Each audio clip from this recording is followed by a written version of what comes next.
Hello everyone and welcome to Crypto Invest. Remember, this video is for informational purposes only and should not be considered as investment advice. Today I want to talk to you about Jaime Dimon and his comment about cryptocurrency yesterday that causes a lot of controversy. So yesterday, Jaime Dimon was at the CNBC Institutional Investor Delivering Alpha Conference, and he made a lot of strong statements about cryptocurrencies and Bitcoin. So let's take a look at what he says. 1. He says that cryptocurrency is a fraud. 2. He said that he wants to distinguish between cryptocurrencies and the blockchain. 3. He says he would fire any employees trading Bitcoin for being stupid. 4. Government will eventually crack down on digital currencies because cryptocurrency is being used for illicit purposes. And 5. This is worse than the tulip bubble. It won't end well. Someone is going to get killed. So let's take a look into these statements. Of course, the market did not react well when he said these things. Bitcoin and other cryptocurrency actually take a dive after these statements, and this is in addition to all the FUD coming from China with the ICO and the potential ban of Bitcoin trading on exchanges and other cryptocurrencies. Nothing clear at the moment. There's a lot of FUD, and this just added to that. So first of all, I would like everyone to check out the actual video on CNBC.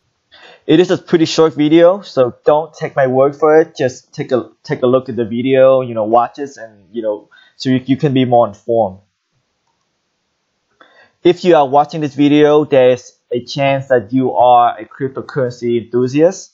So your view and my view can be somewhat biased because we are cryptocurrency enthusiasts.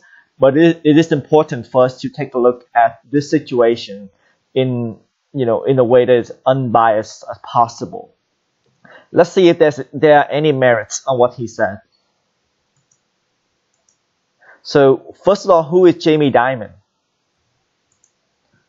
Well, Jaime Dimon is the current chairman and president and chief executive officer of JP Morgan Chase, which is a really big bank. It's actually the largest bank in the United States in terms of deposit amount and access under management. He is well educated. As you can see, he has an MBA from Harvard University. Last year, he made $28.2 million, and his net worth as of recently, as of May, is $1.1 billion US.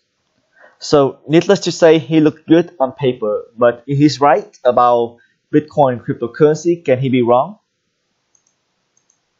Well, first of all, there are many well-qualified, respectable human beings that make wrong decisions and predictions in the past. So here are a few of them. So Steve Ballmer in 2007, he says there is no chance that the iPhone is going to get any significant market shares. And of course, that turned out to be wrong. iPhone has a significant market shares as of today. As a matter of fact, the iPhone 8 and iPhone X just announced yesterday. Second, there's no reason for any individual to have a computer in his home. And of course, this was said by Ken Olsen, the president, chairman, and founder of the Digital Equipment Corporation, the DEC. And that's, of course, not true. I guess we all have computer in our homes today. Most of us are. And televisions, the word is half Latin and half Greek. No good can come out of it. And that, of course, says by C.P. Scott from BBC History of Television. And that, of course, we all know turned out to be incorrect either. So the answer is yes, a well-respected figure, highly qualified individual can be wrong about an industry. Well, let's take a look at each of the statements that I mentioned earlier. First off is cryptocurrency a fraud? Well, what I get to say is there are no clear evidence and no reasons why it is a fraud. There's no evidence that blockchain can be hacked or manipulated so far. And this is especially true with Bitcoin. It has been around for over 8 years and it has survived many attacks. Second, well, I agree that some ICOs are scams. Some coins are questionable. That's something that I can live with. But that doesn't make all cryptocurrency is a fraud. Making a blanket statement that cryptocurrency is a fraud is definitely something I don't agree with. Also, there are plenty of legitimate coins trying to solve legitimate problems. Some will succeed, some will fail, and just like a business in real life, right? You know, a business can set out with good intentions, but they can fail in execution. It is also true that some online scams, such as Ponzi scheme, pyramid scheme, and phishing scams, involve cryptocurrency as payment methods because it is irreversible. However, that does not make cryptocurrency a fraud. So therefore, I do not believe that cryptocurrency is a fraud. And I'm actually not sure what he means by that. When he was asked, what do you mean by fraud? He's come up with some reasons, but they're not real concrete. And I still don't understand why he thinks cryptocurrency is a fraud. Well, the second point is he wants to distinguish between cryptocurrencies and the blockchain. And you know what? This is actually a fair point because the cryptocurrencies and the blockchain are two related but different things. However, Chase Bank was one of the 86 corporate firms to play a role in forming the Enterprise Ethereum Alliance, an open source blockchain initiative. And here they are. Also, JP Morgan has actually built its own blockchain on top of Ethereum. So I'm not quite sure why he make a big deal between cryptocurrencies and the blockchain. So next up, he says he would fire any employee for trading Bitcoin for being stupid. Well, I actually don't know what to say to this. I will let one of the former JP Morgan executive, Alex, and he also the head of Global Macro, to respond to this one. There it is. So in the tweet that he sent out, in response to this comment, he says, or in response to the whole thing actually, he said, Jaime, you are a great boss and a gold bank CEO, but you are not a trader or a tech entrepreneur, so please STFU about trading BTC. So there you go, I rest my case.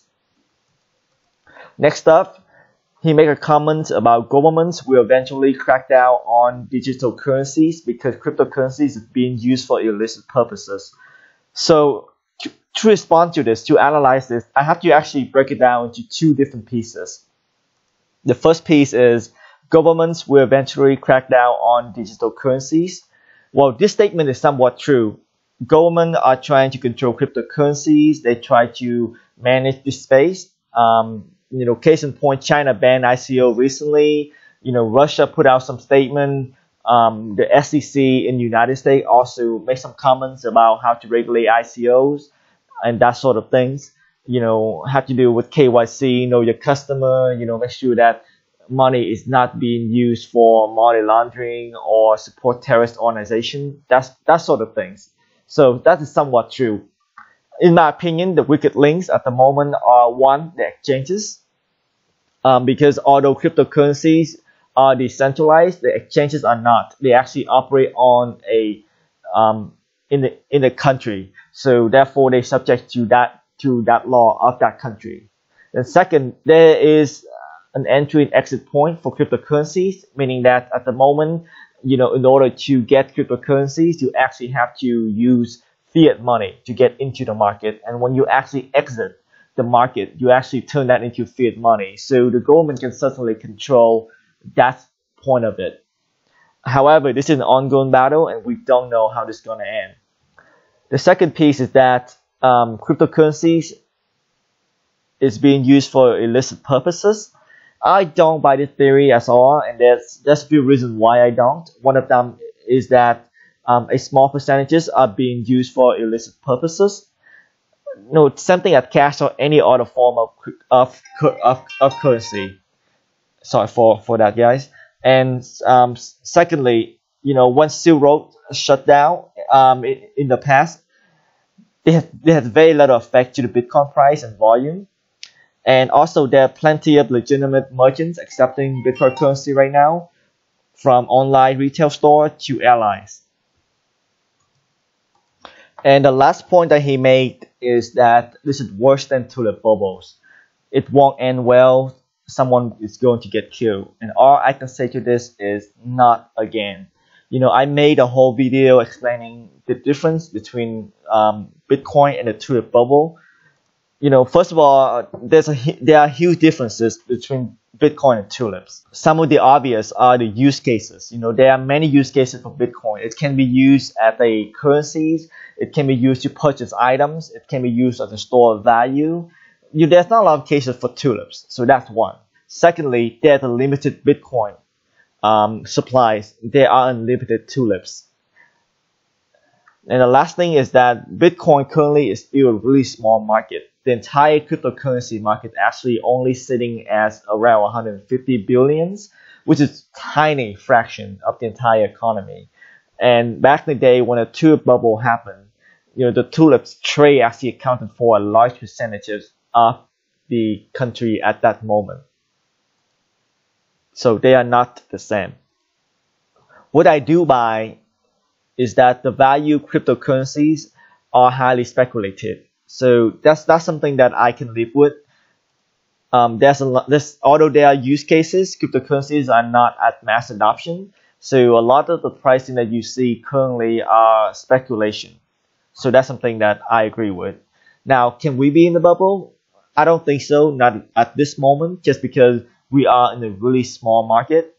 But as we get bigger, sure, one day we can be in the bubble. So, cryptocurrencies are not immune to that. But I don't think we are at that point at this moment.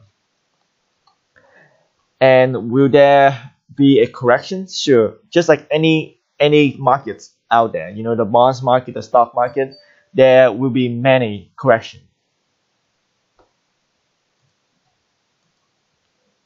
Actually, Jamie Dimon is not the first famous person that says that Bitcoin is dead. If you visit 99 Bitcoin, there is actually a Bitcoin obituaries, and it's actually tracked anytime that someone famous says that Bitcoin is dead or cryptocurrency is dead. They actually track this, and it's go all the way back to 2010.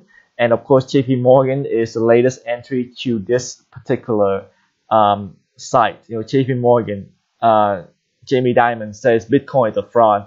Before that, on September 9, why China crushes Bitcoin. Before that, September 7, Bitcoin, Ether, and other cryptocurrencies may be seen the beginning of the end. So it's kind of fun to take a look at this if you have time, guys. As always, thank you so much for watching. And I apologize for my phone going off in the middle of the video earlier. I didn't know that's going to happen, but I already get the recording rolling. So if you want to support the channel, there's many ways to do so in the description below. And again, thank you very much, and I will see you later. Bye-bye.